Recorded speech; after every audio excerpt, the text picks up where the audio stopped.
Hello, Professor Mills and classmates. This is my presentation over schizophrenia and other psychotic disorders that maybe fall under the umbrella of schizophrenia. And just starting off, I'm going to discuss some of the factors that actually just define overall psychotic disorders. And the factors are actually known as domains.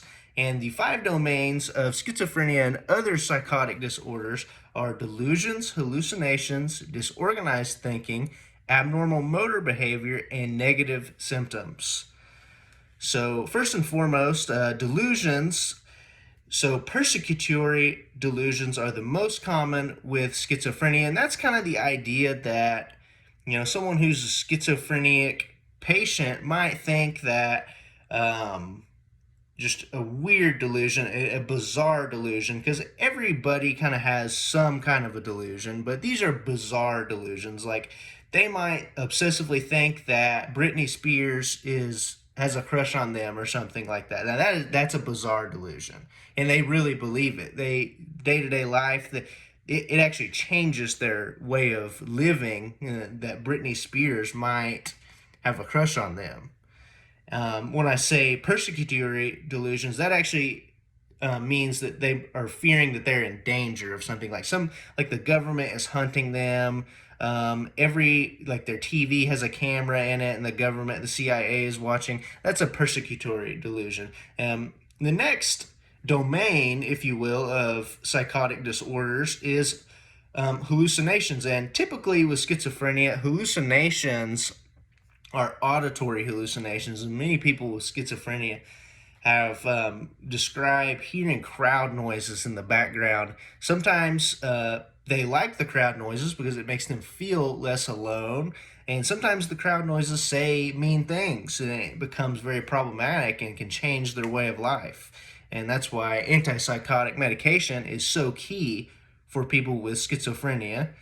And the next domain is disorganized thinking. Now, disorganized thinking kind of entails the fact that you might be having a conversation with somebody with schizophrenia, and they don't really answer your questions maybe in the way they might answer the questions out of order.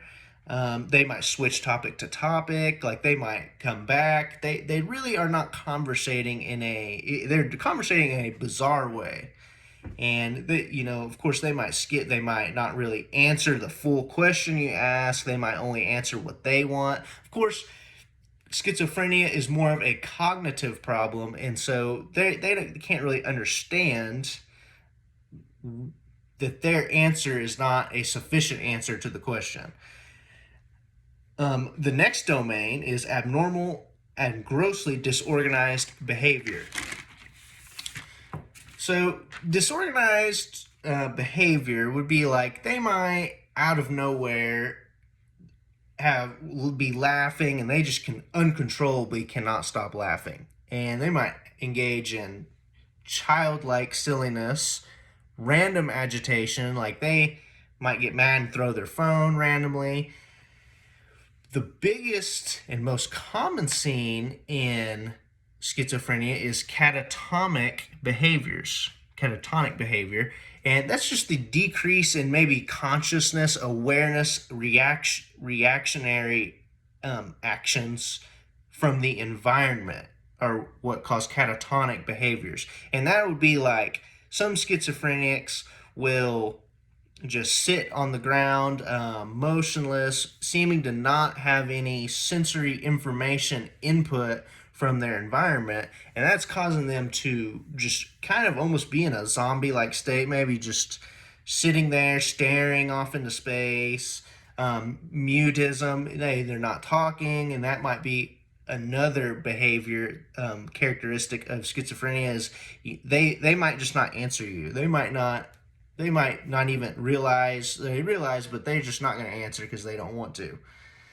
Negative symptoms, and this is the last domain of schizophrenia and psychotic disorders, and this is kind of where you see the more morbid. I think in the video, the doctor said that this is kind of one of those This is the domain where you see people smothering their feces on the wall or something.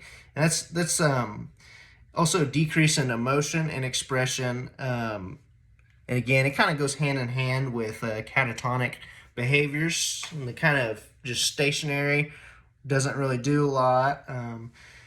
So there's schizophrenia, and there's a couple disorders that kind of fall under the umbrella of schizophrenia. One of them is schizoaffective disorder. That's kind of the main one that we've been touching on in the videos. And so schizoaffective disorder is kind of like a combination of bipolar mood disorder and schizophrenia, with more of a focus, or maybe more of an exaggeration. People with schizoaffective disorder show more schizophrenic tendencies rather than bipolar mood disorder tendency. And there's two major specifiers with the schizoaffective disorder, and it's bipolar type and depressive type.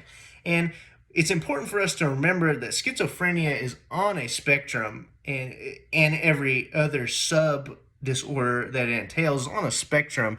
And someone with schizoaffective disorder, they might sometimes have euphoric, manic, bipolar type of actions, where they might, mood swings. They might be depressed one day, they might come up, they might have weirdly energetic episodes. And then there's the depressive type, and that's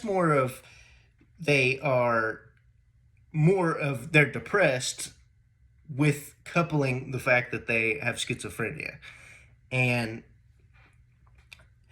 the difference is schizoaffective people have the mood disorder coupled with the schizophrenic tendencies, and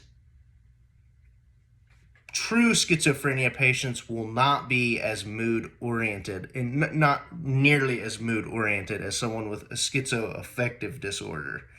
And the third one is schizophreniform, and this is one that I really don't have as much information on. And clinically diagnosing, the duration only lasts for 6 months. Like schizoaffective schizophrenia, that really is a lifetime disease. Once you have it, you don't ever really get rid of it. Schizophreniform only lasts for 6 months, and it's kind of more of a long episode.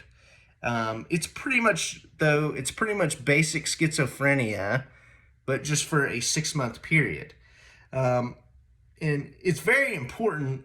Schizophreniform and schizoaffective disorder, you could even qualify as a specifier to schizophrenia. About 1 in 3 schizoaffective disorder is about 1/3 as common as schizophrenia, so not quite as common. And it's important that we know what a specifier is, because a specifier could be described as an extension to the diagnosis that clarify the severity or the special features of that disorder. And that's why bipolar type and depressive type are actually a specifier of schizoaffective disorder. So we need specifiers so that we know, obviously, remembering that schizophrenia is on a spectrum, we need specifiers to understand, where on the spectrum these people fall. That's pretty much my video. Hope you enjoyed it, Professor. Just looking forward to some more lessons and presentations. Thank you.